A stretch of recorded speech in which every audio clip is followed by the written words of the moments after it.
Là, il s'agit d'un rêve d'une fille qui s'appelle la Sulamite. Et voilà ce qu'elle dit, la Sulamite. Sur ma couche, pendant les nuits, j'ai cherché celui que mon cœur aime. Je l'ai cherché et je ne l'ai point trouvé. Verset 2, je me lèverai et je ferai le tour de la ville.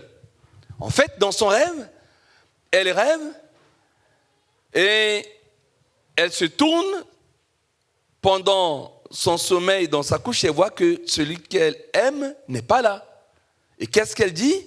Je vais me lever et je vais faire le tour de tout Cergy, de tout Paris, de la ville là où elle habite. Je me lèverai et je ferai le tour de la ville. Dans les rues et sur les places, je chercherai celui que mon cœur aime. Je l'ai cherché et je ne l'ai point trouvé. Encore une fois, elle était sur sa couche, elle s'est tournée à droite, à gauche, elle ne l'a pas trouvé. Elle sort dans la ville, elle marche dans les rues, etc. Encore une fois, elle ne l'a pas trouvé. Verset 3. Et qu'est-ce qu'elle rencontre ? Elle rencontre des policiers, des gendarmes, des gardes qui font la ronde, c'est leur boulot. On les voit là, souvent dans leur voiture, voit dans les quartiers si c'est paisible. Mais qu'est-ce que cette fille a fait à 4 h du matin, à 3 h du matin ? Et elle dit, elle rencontre les gardes qui font la ronde dans la ville, m'ont rencontré, les gardes qui font la ronde dans la ville m'ont rencontré, et elle pose la question à ces gardes. Avez-vous vu celui que mon cœur aime ? Alors le texte ne nous dit pas ce que les gardes lui ont dit. Il dit, mais qui êtes-vous ? Est-ce qu'on connaît votre mari ? Comment il s'appelle ? Il est de quelle taille ? Le texte ne le dit pas. Mais là, il y a une question. Avez-vous vu celui que mon cœur aime ? Et le texte nous met l'eau à la bouche parce qu'il ne nous donne pas la réponse. Et le verset 4, on va attendre la réponse des gardes. Et bien, floup, ça a raté. Les gardes n'ont rien dit ou ils ont quelque chose que l'auteur qui a écrit ça ne l'a pas écrit. Mais on passe à autre chose. La Sunamite nous dit que à peine les avais-je passés, elle a posé une question, on n'a pas la réponse, mais à peine les avais-je passés que j'ai trouvé celui que mon cœur aime. Et qu'est-ce qu'elle fait ? Je l'ai saisi. Waouh ! Je l'ai saisi enfin, je l'ai trouvé. Et je ne l'ai point lâché.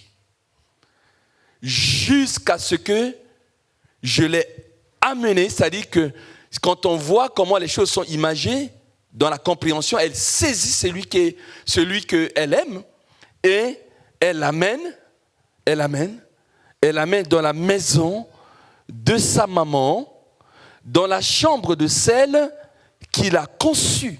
Rappelons-nous qu'Ève a dit, j'ai conçu un enfant, voilà, avec l'aide de Dieu. Quand Ève a mis au monde pour la première fois. Continue. Bon, on peut même s'arrêter là. Vous voyez, dans ce passage, la Sunamite dit que c'est qu'elle cherche celui que son cœur aime et qu'elle n'a pas trouvé à plus de 2 fois, même en marchant dans les villes, en trouvant les gardes, et puis elle l'a trouvé, elle l'a saisi et elle ne lâchera point jusqu'à l'entraîner. La maison symbolise l'intimité, On va rentrer, amener Jésus dans son intimité. La chambre, c'est quelque chose. La chambre encore de la maman, waouh! Vous voyez? C'est là où on doit amener Jésus. Ce matin, le message de Saint-Esprit est très simple. Saisis Jésus et ne le lâche point. Les témoignages que nous avons entendus ici, c'est une manière de chercher Dieu par des questionnements, par des réflexions, par des raisonnements. On ne le trouve pas. Parfois on dit il faut qu'il me parle audiblement. Eh bien, floup, c'est raté. Il n'a pas parlé, je ne l'ai point trouvé. Et ça continue. Et puis, paf, il va y a un moment donné, on va trouver Jésus. De vous et moi, il y a un point de rencontre. Une adresse quelque part. Je ne sais pas où tu as trouvé Jésus. Est-ce que c'est en Occident, l'Europe? Est-ce que c'est en Orient? Est-ce que c'est en Afrique? Est-ce que c'est où? Et ça devait être en Occident, en France? Ou à Cergy? Dans quelle rue? Tu avais rencontré des policiers, des gendarmes? On ne sait pas. Mais je vous assure, ce qui est dit ici, relisez à la maison, il faut que tu te rappelles de là où tu as rencontré Jésus. Hein. Sinon, comme dit le pasteur tout à l'heure, il faut nous appeler. Hein. Et une fois que tu as trouvé Jésus, tu le saisis, il ne faut plus jamais le lâcher. Et développer l'intimité avec lui. Développer l'intimité avec Jésus. Dans ce message de 10 minutes, je vous partage rapidement 4 personnages qui ont trouvé Jésus, qui ont trouvé leur Seigneur et qui ne les ont point lâchés. Cette première personne que je vais citer m'a tellement marqué. 16 ans baptisé, 17 ans baptisé, moi à 12 ans, j'ai commencé à lire la parole de Dieu.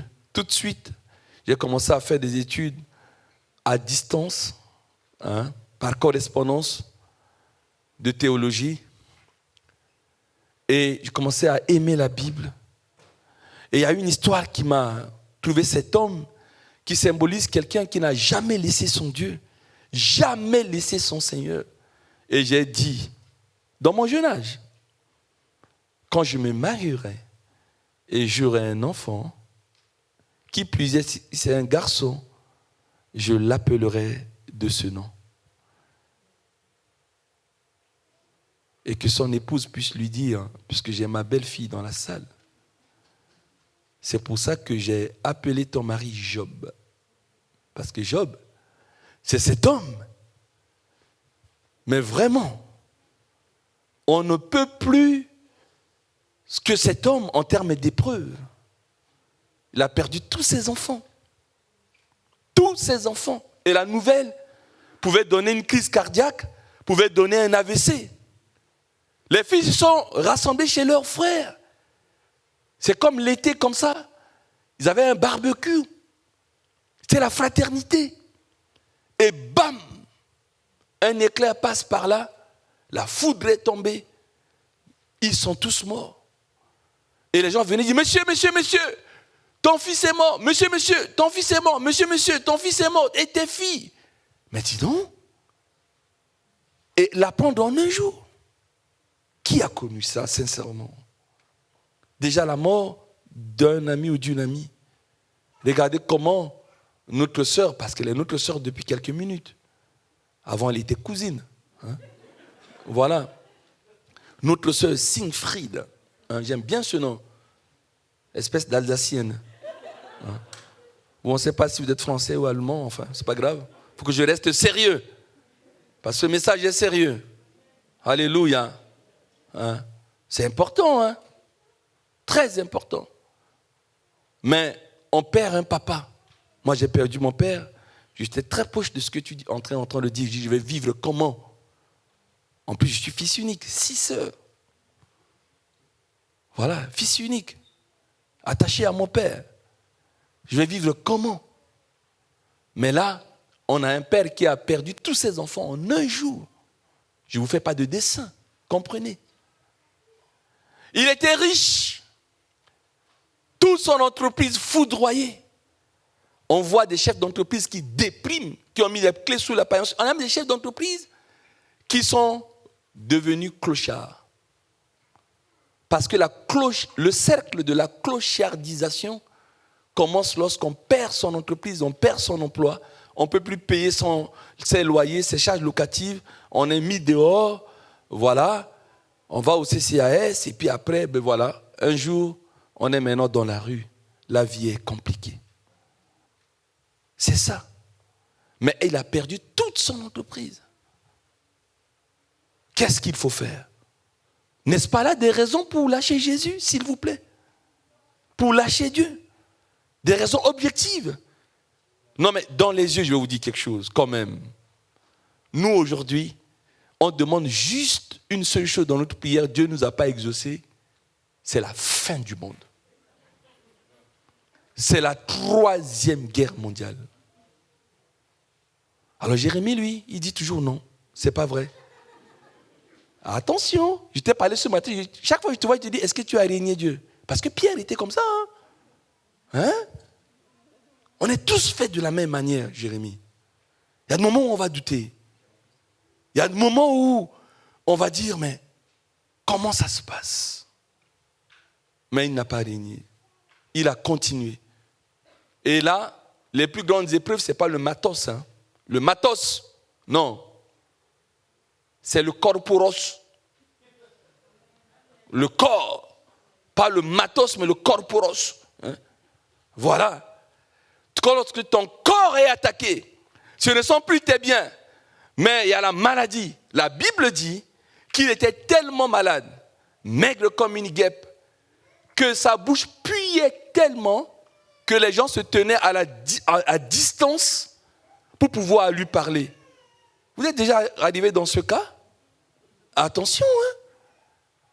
Et sa femme, ne pouvant plus lui faire des bisous, a dit, mais mon mari est intègre, droit, je ne comprends plus ce Dieu. Moi, je la comprends, hein, Madame Job. Il dit, chérie, ce qui te reste à faire, maudis Dieu et meurs. Et c'est là où il va dire une phrase qui est en fait la conclusion dans ce message de 10 minutes. Job va écouter sa femme. Il va dire à sa femme, chérie, quand bien même il me tuerait, je ne cesserai de croire en lui. En paraphrasant, ça veut dire, quand bien même il me tuerait, je ne le lâcherai point. Mais ce qui est important, Job 2,10. Alors ça, même si vous oubliez Cantique des Cantiques où la Sunamite a cherché son bien-aimé dans la ville, ne l'a pas trouvé. Mais Job 2,10, non. Tu dois apprendre ça par cœur. C'est le verset de l'été. Le verset de l'été. Tu vas sur les plages, va avec ce verset. Tu te promènes, une escapade à Paris, à Deauville. Je m'apprête à le faire demain avec mes petits-enfants. Bateau, mouche, tour Eiffel et tout ça. Hein? Je suis en congé. Voilà. Ça, partez avec Job 2,10. Que dit Job 2,10? Job répondit à sa femme, chérie, tu parles comme une femme insensée. Quoi? Nous recevons de Dieu le bien. Et nous ne recevrions pas aussi le mal. Et nous ne recevrions pas aussi le mal. Et nous ne recevrions pas aussi le mal 3 fois pour une meilleure compréhension, rétention. En tout cela, Job ne pécha point par cela. Le Saint-Esprit m'a dit, voilà le péché de la belle Aumière et de toute l'Église dans le monde. Péché par les lèvres, quand quelque chose commence à mal se tourner, on veut accepter du bien de Dieu, mais pas le mal. Ici, je vous ai parlé des miettes dimanche dernier. Nous devons aimer les miettes. Parce que les miettes d'un roi des rois, il faut avoir une révélation. C'est plus qu'un repas dans un restaurant à 5 étoiles. Faute de connaissance, on périt. Je vous ai parlé de ce boy, on se moquait de lui, il a dit, je mange du jambon. Mais vous là, enfant impoli, qui m'insultez, est-ce que vous mangez du jambon? Et je voulais de faire attention à ça. Aujourd'hui, on ne vous donne pas du lait, on vous donne un repas solide. Parce que vous avez un bon niveau spirituel et vous demandez de faire quelque chose. Mais avant ça, vous allez réfléchir. Avant de dire, après moi, j'accepte du bien de Dieu et j'accepte aussi son mal. C'est quelque chose de grave que je vous demande. Hein. Attention. Hein. Ne recevrions-nous pas aussi le mal? Mais vous savez, il faut aimer le mal de Dieu. C'est quoi le mal de Dieu? C'est quoi? Est-ce que tu es interrogé sur le mal? Bien. Mais il faut recevoir aussi le mal.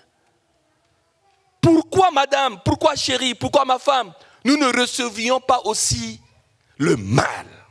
Pourquoi pas? Aujourd'hui, j'ai une plaie. J'arrive à l'hôpital. Il prend son bistouri, il va me faire du mal. Les infirmières là. Les docteurs là. Hein? Et comme si ça les plaît, ils vont prendre une espèce d'eau avec du piment dedans, ils appellent ça alcool. Hein? Ils vont verser ça. Aïe! Docteur, qu'est-ce que tu fais? J'ai déjà assez mal. Tu m'as versé une eau, il y a du piment dedans. Il a dit non, arrête.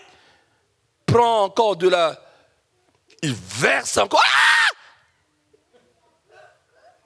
Mais dis non, mais ils font du mal, ces gens qui ont appris 12 ans. Bac plus 12. Les médecins. Malgré le bac plus 12, ils vont me faire du mal. Et ils disent, c'est pour ton bien. As-tu déjà aimé le mal du médecin? Je me rappelle quand on était enfant, il y avait une voisine à ma mère qui était là, on avait mal souvent au ventre.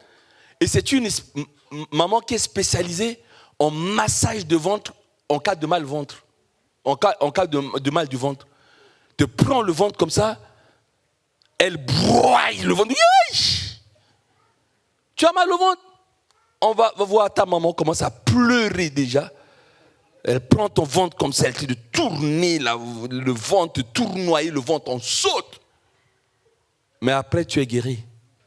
Vous voyez déjà, du point de vue humain, le mal fait partie de la thérapeutique qui nous fait du bien. Qui nous fait du bien. On doit avoir de l'enseignement. Il faut aimer le mal. On te fait du mal pour ton bien. Vous l'avez entendu ce matin ici, quand on est attentif. Les choses ne sont pas pareilles. On dit le feu brûle. Mais le chrétien adulte doit prier pour avoir un feu qui le brûle. C'est le feu du Saint-Esprit. Il y a même un chant comme ça. Brûle en moi, brûle en moi, brûle en moi, brûle en moi, brûle en moi, brûle dans ma tête. Quelqu'un de normal va dire, feu, viens brûler ma tête. Mais ces chrétiens-là, vous savez, quand les païens nous voient, ils disent, mais ils sont un peu fous. Hein? Brûle en moi, brûle en moi. Et puis ils dansent. Mais quand tu es normal, tu demandes au feu de te brûler. Mais ça veut dire que c'est spirituel. Mais si on n'a même pas peur du feu, on chante, brûle en moi, brûle en moi, brûle en moi, brûle en moi, brûle en moi, brûle en moi, brûle en moi, brûle en moi. Eh bien, il faut chanter aussi comme ça. Seigneur, donne-moi du mal. Seigneur, donne-moi du mal. Seigneur, j'accepte du mal. Seigneur, j'accepte ton mal. Mais c'est ça la théologie. Le vrai discours sur Dieu. Aimer le mal. Mais c'est un autre niveau. C'est bac plus 16 en théologie, la théologie de Job. Madame, on reçoit du bien de Dieu, mais on ne recevra pas aussi le mal. Et vous assure, il n'a pas, en tout ce temps, il n'a pas péché par ses lèvres. Ce matin, à ce stade, commence à demander pardon. On a des discussions. Mes amis, là, on a discuté encore dans la voiture jusqu'après elle. Hein? On devait discuter tout l'après-midi. Après, on a demandé pardon parce qu'on en a voulu à ton oncle qui t'a dit d'aller rentrer pour attendre Amazon. On devait discuter encore 3 heures. Le mal, Dieu, attention. Le mal, il faut aimer le mal de Dieu. Vous voulez être un homme, est-ce que vous connaissez l'homme de la double onction dans la Bible? C'est-à-dire que les biens que Job avait ont été multipliés par 2. C'est l'homme de la double onction. Peuple de Dieu, si tu veux être béni 2 fois, aime le mal de Dieu. Aime le mal de Dieu. Si tu veux être béni 2 fois, aime le mal qui vient de Dieu. C'est un mal qui multiplie tes biens par 2. L'intelligence ne peut pas comprendre. Mais par la foi, applique cela. Dès qu'il y a un mal qui vient de Dieu, eh bien, aime cela. Aime cela. J'ai parlé de rêve de la Sunamite. Il y a un jeune homme, il s'appelle Joseph. D'où le 2e prénom de ton mari, Job Joseph. Il m'a impressionné. Joseph a fait un rêve. Il a dit à ses yaya, yaya c'est dans ma langue, hein? Il a dit à ses grands frères et ses grandes sœurs, j'ai rêvé cette nuit, et c'est quoi ton rêve? Mais j'ai rêvé, papa, maman et vous les grands frères et les grandes sœurs, vous étiez à mes pieds. J'étais comme une espèce de président là. Et puis vous me respectez. Mais les gens ont dit, mais cet enfant... Non mais on savait déjà papa et maman l'aiment. Le texte dit qu'on lui achetait un habit qu'on n'achetait pas au grand frère. Il avait une tunique bigarrée. C'est-à-dire des chaussures Converse là. Et tout ça. Des habits Nike et tout. Il énervait déjà les grands frères. Vous savez, les derniers nés, il y a de l'injustice. Hein? Vous voyez? On ne va pas éduquer les yayas comme on a éduqué Pasteur Dany les derniers nés. Voilà. Je n'allais pas te rater ici. Hein? Les derniers nés, là, les papas, on dit, maman, ont déjà eu de la sagesse. Donc, les premiers ont été chicotés, les premiers nés, pouf, font ce qu'ils veulent dans la maison. Hein? C'est ça. Mais vous voyez, il faut aimer le mal de Dieu. Joseph, il a dit ça. Et bien, ses soucis ont commencé. Les grands frères l'ont pris, l'ont tabassé. Ils l'ont vendu. Parce qu'on vendait des gens à l'époque à des commerçants ambulants. Ils sont venus. Ils ont dit au papa, il y a un lion, un panthère qui est passé par là, on a tué ton fils. On a fait la place mortuaire à la maison. On l'a amené en Égypte dont il n'avait pas la nationalité. Il est arrivé là-bas. Il était boy chez un directeur général d'armée, DG de la sécurité présidentielle de l'Égypte. Ce militaire lui a confié tout. Et puis la grande tentation dont on a parlé ici. Sa patronne a dit, couche avec moi, sexuellement. Couche avec moi. Mais Joseph, en face d'une telle proposition, a choisi de ne pas lâcher Dieu. Il dit, ce Dieu qui m'a parlé en rêve, eh bien je ne le lâcherai point. Dieu parle tantôt d'une manière, tantôt d'une autre. Je m'accrocherai à sa parole. Il m'a montré que je serai élevé. Et ce que je suis en train de vivre contredit complètement ce que je suis en train de vivre. Ben, je ne coucherai pas avec ma patronne. On l'a accusé injustement. Il est devenu prisonnier. Mais même en prison, il cherchait toujours les dons spirituels. La preuve, c'est que deux conseillers du roi étaient emprisonnés. Ils ont fait un rêve et il leur a interprété le rêve en disant, vous retrouverez vos postes. Mais le jour où vous allez retrouver vos postes, souvenez-vous quand même de moi. Je souffre beaucoup. Ils ont retrouvé leur poste, ils l'ont oublié. Jusqu'à ce qu'un jour, le roi a fait encore un rêve effrayant. Il y a des rêves que vous faites, vous ne pouvez pas vous réveiller le matin. Et personne ne savait interpréter. Ils se sont souvenus qu'il y avait un monsieur plein de charisme. Il est en prison. C'est comme ça qu'il est allé là-bas chercher Joseph. On appelle ça le temps du rasage est arrivé. Le texte dit, monsieur, vous allez voir le roi, rasez-vous. On a fait un rasage, il s'est habillé, parfumé, on l'a amené chez le roi, il a interprété, et là, il est devenu premier ministre dans un pays dont il n'a même pas la nationalité. Il n'était pas égyptien, il est devenu premier ministre là-bas. Bien-aimé, Église du Seigneur, voilà un homme qui n'a jamais lâché. Et son rêve s'est réalisé. Dieu t'a parlé par rêve. Dieu a parlé sur ta vie par prophétie. Dieu t'a parlé directement.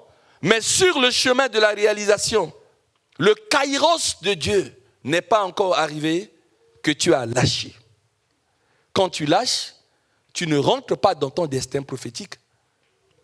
Parce que parfois, ce que tu vis contredit complètement ce que Dieu a dit sur toi. Mais il faut garder la foi, garder la parole, garder ce que Dieu te dit. Sinon, comment tu vas faire? Est-ce que tu peux nous projeter Jérémie, chapitre 3, versets 15 à 23. Jérémie, un des grands prophètes, il est passé par le mal. Il est passé par le mal. Verset 16.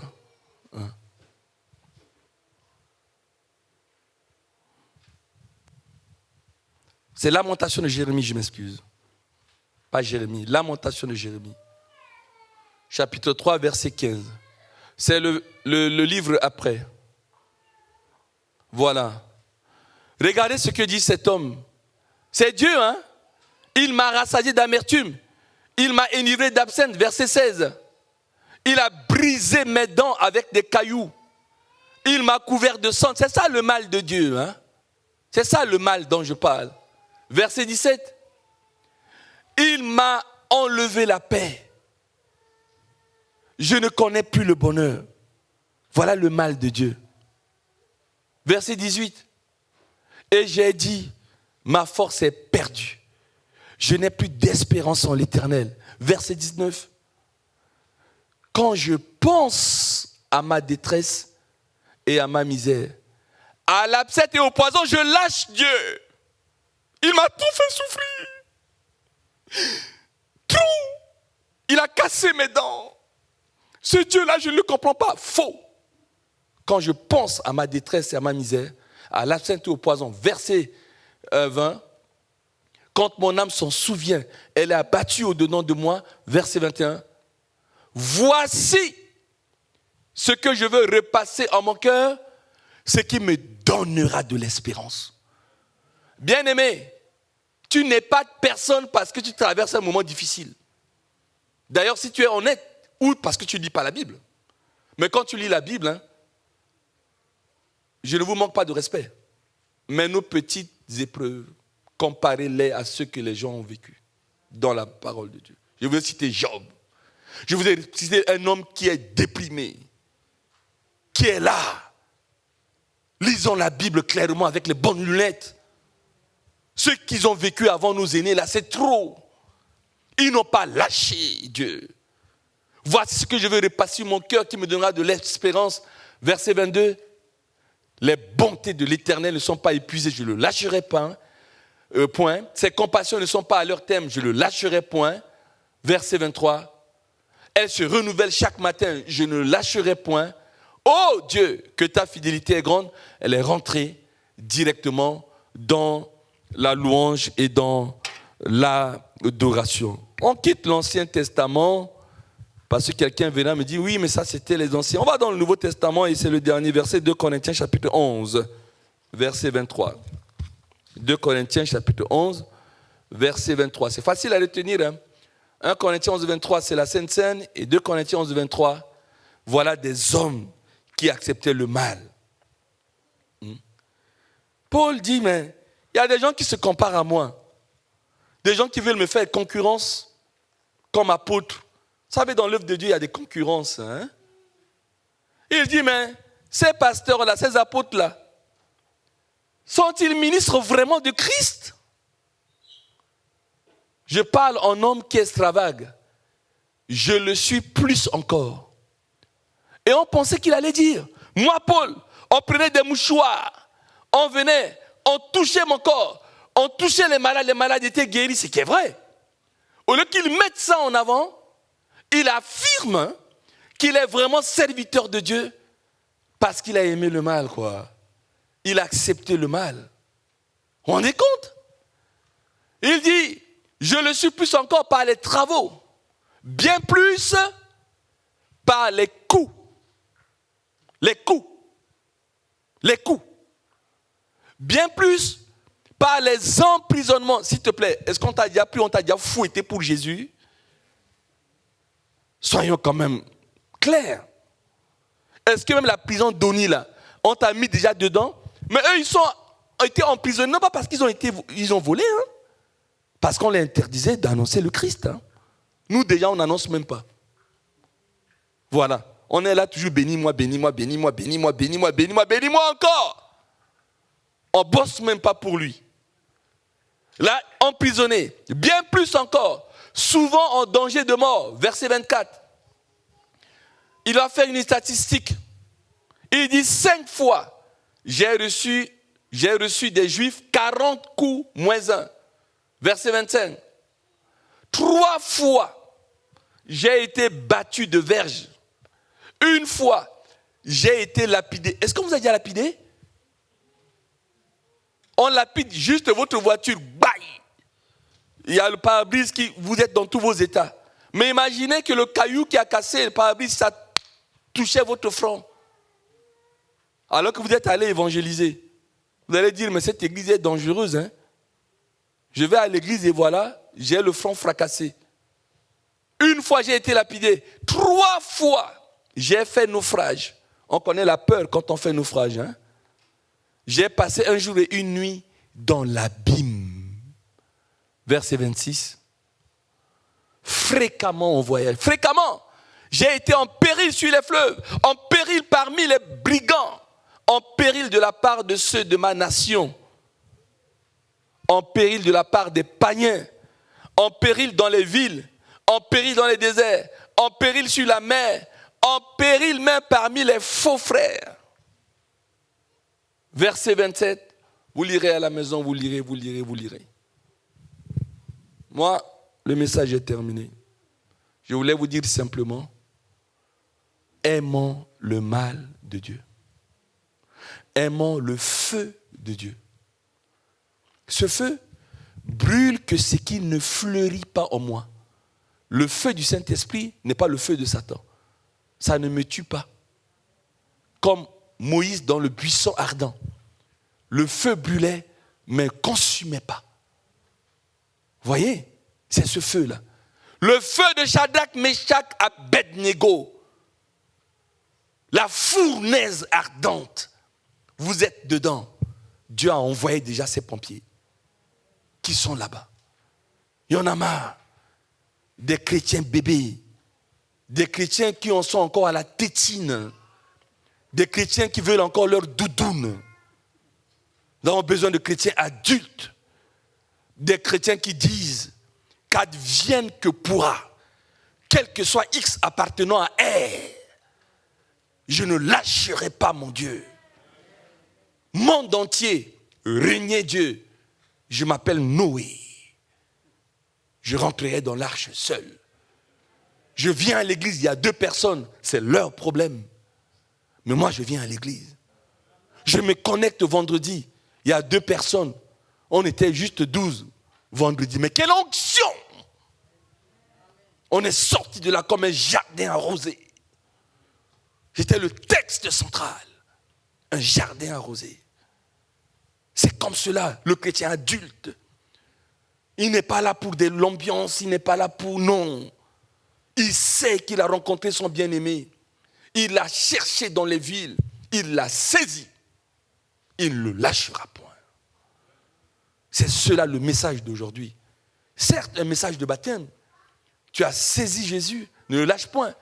Mais en tant que chrétien, si nous sommes adultes, je ne dois plus lâcher Dieu. Avant même de me marier, avant, j'ai dit à Dieu, le jour où je te lâcherai, je dois mourir immédiatement. Moi, je n'ai pas fait un pacte avec le diable. Hein. J'ai fait un pacte avec mon Dieu. Ah, attention. Moi, avec Dieu, terminé. Lâche quelque chose. Elle est belle comment? Laisse-la. Ne lâche pas ton Dieu. Nous, il y a juste une proposition, on tombe dessus. On lâche Dieu. Il y a juste un temps, Dieu n'a pas exaucé, on lâche Dieu. Non. On va pécher par nos lèvres. Pouvons-nous incliner la tête? Dieu nous rendra le temps. On a tout fait pour terminer ce culte avant. Mais le Saint-Esprit veut parler. Si on veut limiter le Saint-Esprit, on sera mal. Pendant que tu as la tête baissée, s'il te plaît, murmure quelque chose. Je ne veux pas que faire du spectacle. Tu es libre de dire en toi, Seigneur, j'ai accepté du bien. Je veux accepter aussi ton mal. Réfléchis, entre en toi. Il y a un chanteur qui a chanté, il a dit, il y a Dieu dedans. Il y a Dieu dedans dans cette affaire. Ta maladie est la gloire de Dieu. Il ne te tuera pas. Hein. Mais ce mal demande la patience de Dieu, de le supporter. Ne le rejette pas. Il ne te tuera pas. Il est entre tes mains. Job ne savait même pas que c'était un défi entre Satan et Dieu. Il était l'objet de ce défi. Il n'a pas lâché. Même ses amis ont dit, s'il y a de telles épreuves, c'est que tu as tellement péché dans ta vie. Ils ont fait une erreur. Et Dieu leur a dit à ses 3 amis, vous avez mal parlé de mon serviteur. Ne lâche pas Dieu, s'il te plaît. Ne lâche pas Dieu. N'ayons pas peur du silence. Les enfants eux-mêmes adorent. Ils doivent murmurer, mais toi, adulte, entre en toi. L'église, tu es venu ce matin pour que Dieu te dise, je suis ton bien-aimé, je t'ai aimé le premier, m'as-tu cherché? Je me laisse trouver par toi. Tu ne m'as pas trouvé dans ton lit, sur ta couche? Cherche-moi dans la ville. Tu vois des policiers, tu leur as posé des questions. Où suis-je? Ils ne t'ont pas répondu. Mais maintenant, tu m'as trouvé. Ne me lâche plus. Amène-moi dans ton intimité. Amène-moi dans ton intimité. Et je ferai quelque chose avec toi. Je tends ma main, Père, vers tes enfants ce matin.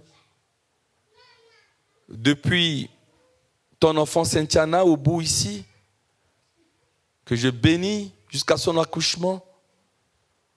Seigneur, jusqu'au fond, là-bas, Seigneur, fais quelque chose. Nous voulons être adultes, accepter le mal de toi. Ton mal, c'est pour notre bien. C'est ta pédagogie. Nous voulons avoir la double part, la double onction comme Job. Nous voulons repasser dans notre cœur que ta bonté n'est pas terminée. Elle se renouvelle chaque matin. Pardonne les péchés de nos lèvres, nos murmures. Pardonne tout ce que nous avons pu dire, faute de connaissance. J'accepte le mal de mon Dieu. C'est vrai que tout châtiment paraît difficile, mais après, elle produit du bien. Produit du bien. Quand on te dira tu es bien éduqué, c'est peut-être grâce à la petite fessée de papa et maman. C'est pour ça que tu es devenu bon citoyen. Mais papa et maman ne vont pas te tuer. C'est quoi ce papa et cette maman qui tapent un enfant pour créer un homicide? C'est juste pour te corriger. C'est juste parce que papa et maman t'ont dit fais pas, fais pas, fais pas. Une petite fessée, c'est même une fessée d'amour. Mais tu ne vas pas dire que papa te fait du mal. C'est pour ton bien, pour t'éduquer, pour que tu sois un bon citoyen dans la vie. Alléluia. Père, j'ai parlé à tes enfants sans me contraindre de l'heure. En ce jour de joie, tu leur rends le temps où ils sont assis à tes pieds comme Marie pour recevoir. Tu m'as chargé de dire ce matin à tes enfants de ne pas craindre le mal de Dieu et de l'accepter. Oui, je t'ai trouvé, fais-moi grâce de ne point te lâcher. Oui, j'accepte du bien de toi. Je veux aussi accepter le mal. Ton mal pédagogique, ton mal méthodologique, ton mal thérapeutique, même qui passe par des médecins pour me guérir, ils me font du mal, mais pour mon bien. Sois remercié ce matin. Dans le nom précieux de Jésus, nous t'avons ainsi prié. Amen.